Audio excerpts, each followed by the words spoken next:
इतनी सुबह कौन आ गया? मैंने झुलझुलाते हुए दरवाजा खोला। पड़ोस में रहने वाली सीमा अपनी 6 साल की बेटी के साथ आई थी।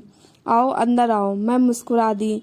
दरअसल आपसे एक काम था। मैं मायके जा रही हूँ 3 दिनों के लिए। मेरे हस्बैंड आते हैं 8 बजे और खाना बनाने वाली आएगी 6 बजे।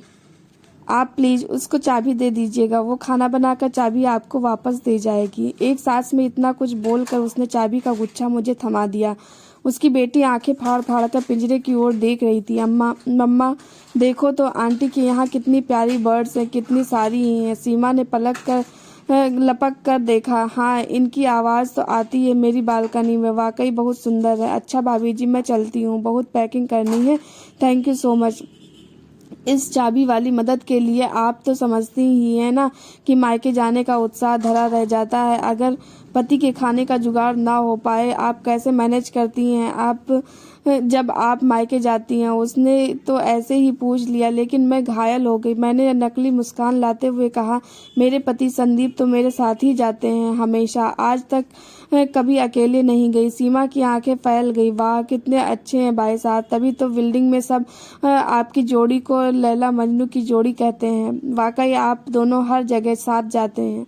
अब आप ही हैं ही इतनी खूबसूरत। सीमा तो चली गई, लेकिन मेरे मन की शांत सतह पर कंकड़ मार गई। हलचल मच गई, आंखें भीग गईं। कहीं भी अकेली नहीं जा सकती हूँ मैं। ना बाजार, ना बेटे के स्कूल, ना मायके। पति की सुंदरता को कैद करने का शौक है। पिंजरे में अनगिनत चिड़ियाँ कैद हैं और घर में सुंदर पत्नी कैद है। सारी बहनें इकट्ठा होती हैं मायके में 10-12 दिनों के लिए, लेकिन मैं 2-3 दिनों में से ज़्यादा नहीं, क्योंकि अकेले वहाँ रहने नहीं देंगे और इससे ज़्यादा दिन ससुराल में संदीप रुकेंगे नहीं। आज सब याद आ रहा था। नई नई शादी हुई थी। मैं बाजार में सब्जी खरीद रही थी कि एकदम से इनकी आवाज़ सुनकर पलटी। ये आग्नेय नेत्रों से मुझे घूरते हुए बोले, घर चलो, यहाँ सब्जी वाले के साथ खीखी करने में बहुत अच्छा लग रहा है ना।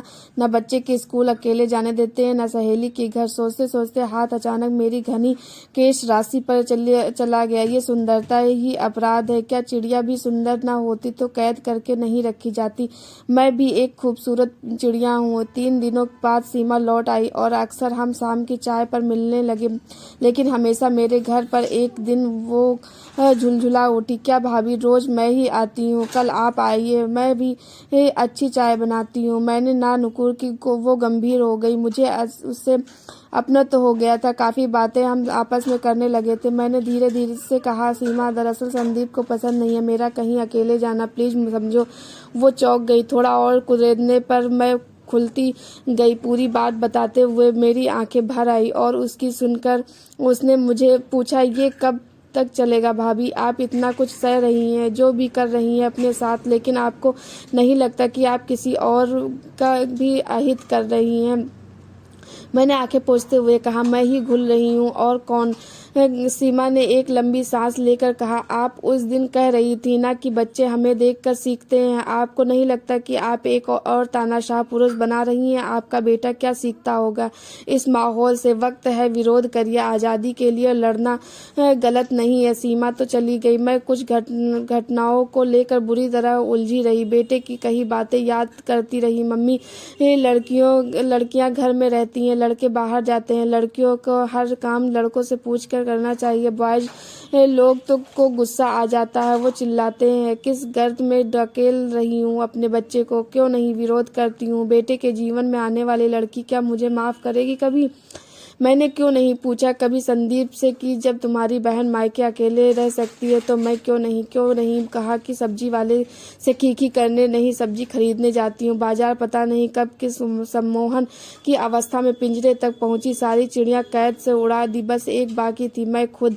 अभी भी खड़ी देखी इनके आने का वक्त हो रहा था। बेटे को तैयार होने को कहा, पर्स उठाया। बेटा हैरत से पूछा, मुझे देख रहा था। मम्मी पापा को तो आने दो, बस हम दोनों जाएंगे। आपको मार्केट रास्ते पते हैं?